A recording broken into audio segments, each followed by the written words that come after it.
বন্ধুরা, 26শে জানুয়ারি দেখো আমরা কোথায় গেলাম। 26শে জানুয়ারি আমরা আপার দুধিয়া গিয়েছিলাম। এখানে পিকনিকে সবাই সেই আনন্দ করছে, বাসে গান চলছে আর নাচানাচি হচ্ছে, সে আমিও আনন্দ করছি। যাই হোক, খুব আনন্দ হয়েছিল। যাই হোক, এখন সবাই যার যার মতো কথাবার্তা বলছে, সব কিছু করে তারপরে আস্তে আস্তে ওখানে খাওয়া দাওয়া হয়েছে। বাসের মধ্যে টিফিন হয়ে গেছে আমাদের। এই দেখো, রাধাবল্লভী আর আলুর দম দিয়ে দিয়েছে। তারপরে আমরা চলে এসে ফাইনালি সে আপার দুধিয়ায় নেমে পড়লাম। এখানে সবাই বাস থেকে এখন নামছি আমরা। যাই হোক, এখন লোকেশনটা আমি দেখছি কীরকম, সমস্তটাই পাহাড়, খুব সুন্দর জায়গাটা।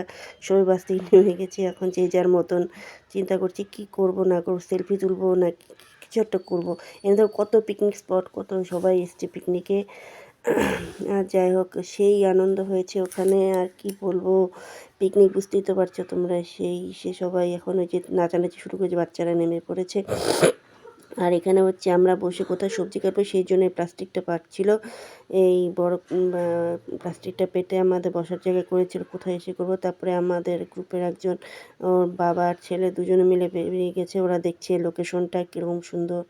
যাই হোক, সবাই আস্তে আস্তে যার মতন শুরু করে দিলাম। তারপরে এই যে নিচে এখানে রান্নার জন্য সব গ্যাস ট্যাস, ওভেন টোভেন সব চুলা টুলা সব রেডি করে ফেলেছে।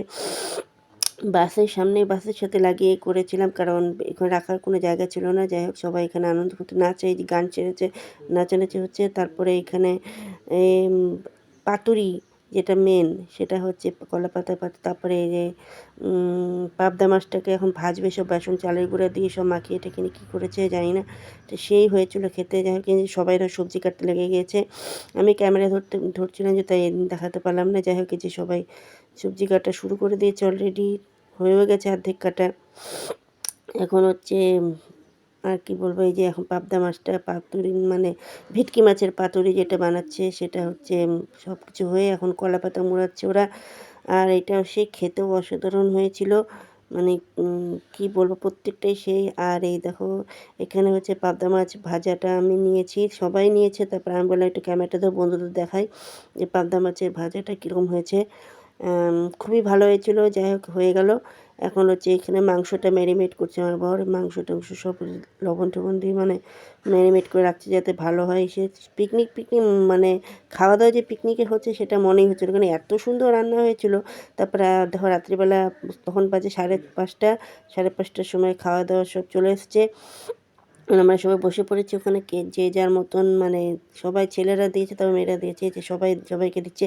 পাতুরি দিয়ে দিয়েছে, খালি অপেক্ষা করছি কতক্ষণে পাতুরিটা খুলবো। কলা পাতার মুড়ানো পাতুরিটা খুলে ব্যাস গরম গরম ভাত এসে পাতুরি দিয়ে দিয়েছে। তারপরে দেখো, এই দিকটা দেখো, পুরো অন্ধকার হয়ে গেছে। কত বাস, এই যে একটা বাস আমাদের সামনে দিয়ে চলে যাচ্ছে, ও জয় শ্রীরাম যে বলতে বলতে যাচ্ছিলো। যাই হোক, এসে তারপরে সবাই মিলে খালি চিন্তা করছি কতক্ষণে খুলবো, সবাই একসাথে খুলবো, এটা একটা হিসেবে চলে যাও। এসে দিচ্ছে অলরেডি ফাইনালি আমাদের পাতুরি খোলার টাইম চলে আসলো। এইরকম আমরা পাতুরিটা অলরেডি খুলেছি। কি দারুণ হয়েছে, আর খেতেও সে অসাধারণ হয়েছিল, অপূর্ব, ভালোই লেগেছিল, দারুণ। এখানটায় আর কি বলবো, এখানটায় সবাই পাতুরি দিয়ে খাওয়া শুরু করে দিয়েছি। এই আমার ছেলেকে পাতুরি দিয়ে খাইয়ে দিচ্ছি, ছেলেরও সেই ভালো লেগেছিল। তারপরে এখানে মটন চলে আসলো। অলরেডি ফাইনাল পিকনিক শেষ।